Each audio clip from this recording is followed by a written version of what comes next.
Some radio talk show hosts are masters of obnoxious insults. Callers to such shows should be favored for humiliation if they dare to disagree with the host's views. The host controls whether the caller can speak, so she can arrogantly berate the caller without allowing the caller to respond. Some shows, especially on EM radio, have hosts who are contemptuous of rarely everyone. They regularly use vitriolic language to stigmatize whole groups of people, such as foreigners, liberals, gays, or women. Some hosts don't actually criticize the groups they insult. They simply use antipathy as a form of entertainment, and they seem to feel no shame about the damage they do. Whether something is art is legally a matter of opinion. Art that most people consider to have no intrinsic value can contain a great treasure of ideas and invention to someone who sees something special in it. Styles in all the arts range over a wide spectrum. Some good art is aesthetically unchallenging and easy to understand. Other works are strange forms, totally out of context to everyone but the artist. When artist's portrayal of an everyday object, such as a bouquet of flowers, may be grounded in realism and easily recognizable. Another painter's depiction of the same bouquet may be very abstract, resembling flowers only in the artist's mind. Regardless of the artist's approach, the best art reveals new dimension of experience and looks at the world from a fresh perspective. The creators of grammar. No student of a foreign language needs to be told that grammar is complex. By changing word sequence and by adding a range of auxiliary verbs and suffixes, we are able to communicate tiny variation in meaning. We can turn a statement into a question, state whether an action has taken place or is soon to take place, and perform many other word tricks to convey subtle difference in meaning. Nor is this complexity inherent to the English language.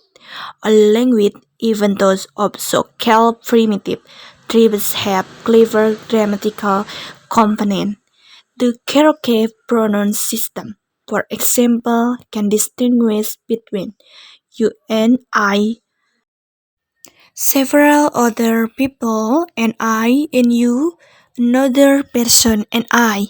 In English, all these meanings are summed up into one crude pronoun we. Grammar is universal and plays a part in every language, no matter how widespread it is. So the question which has befuddled many linguists is who created grammar? At first, it would appear that this question is impossible to answer. To find out how grammar is created, someone needs to be present at the time of language creation, documenting its emergence. Many historical linguists are able to trace modern complex language back to earlier language. But in order to answer the question of how complex languages are actually formed, the researcher needs to observe how languages are started from scratch. Amazingly, however, this is possible. Some of the most recent languages evolved due to the Atlantic slave trade. At the time, slaves from a number of different ethnicities were forced to work together under colonizers' rule.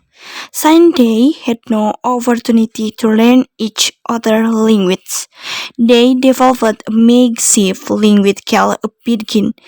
Pidgins are a string of words copied from the language of the landowner. They have little in the way of grammar, and in many cases it is difficult for a listener to deduce when and even happen, and who did what to whom. Speaker need to use circumlocution in order to make their meaning understood.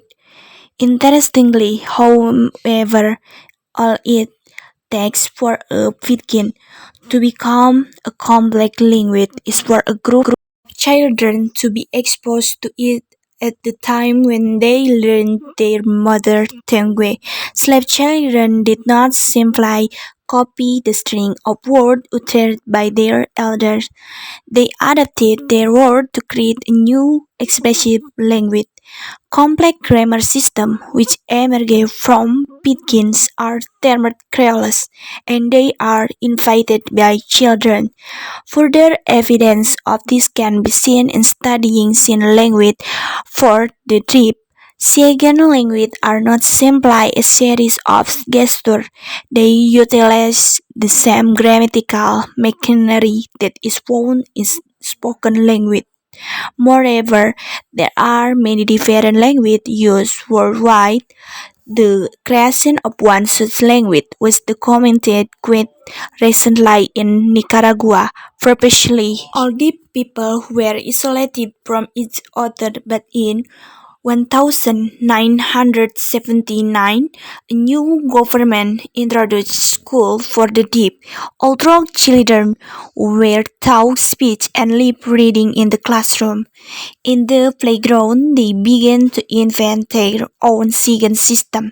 Using the gestures that they use at home, it was basically a pidgin. Each child used the sign differently, and there was no consistent grammar. However, children who joined the school later, when this inventive sign system was already around, developed a quite different sign language. Although it was based on the sign of the older children, the younger children's language was more fluid and compact, and it utilized a larger range of grammatical devices to clarify meaning. What is more, all the children used the sign in the same way. A new Creole was born. Some linguists believe that many of the world's most established languages were Creoles at first. The English past tense ed ending may have evolved from the verb to. It ended may once have been an ended. Therefore, it would appear that even the most widespread language were fertile created by children.